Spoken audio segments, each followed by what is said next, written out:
Kaixo, Iker Bogun naiz, Euskal Fondoak eta Garapenerako Lankidetzaren Euskal Agentziak ahalbidetzen duten IZIN proiektuaren arduraduna eta eskola baratzeak eta horien erabilpen didaktikoa online ikastaro honen zuzendaria.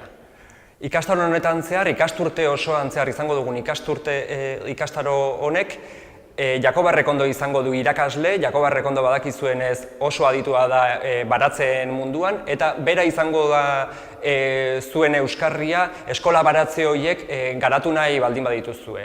Bertan, eskola baratzea garatzeko ildo eta gako nagusiak ezagutzeaz gain, eskola baratzea egiteko plangintza egingo dugu Jakoba Errekondorekin batera. 6-8 ordu bitarteko eskaeria izango du hilabetero, baino gehien bat alderdi praktikoa nagusitu nahiko dugu. Bertan, zuen zalantzak Jakobari eman ahalko dizkiozue eta berak proposaturiko ariketa horiek zuzentzeaz gain, aholkularitza eta jarraipena egingo dio zuen eskola baratzeei. Nola planifikatu, zer lursaile erabili, zer landatu, hilabetez hilabete, izurriteen aurka zer egin, lugarra nola landu eta beste hainbat gai ere jorratuko ditugu.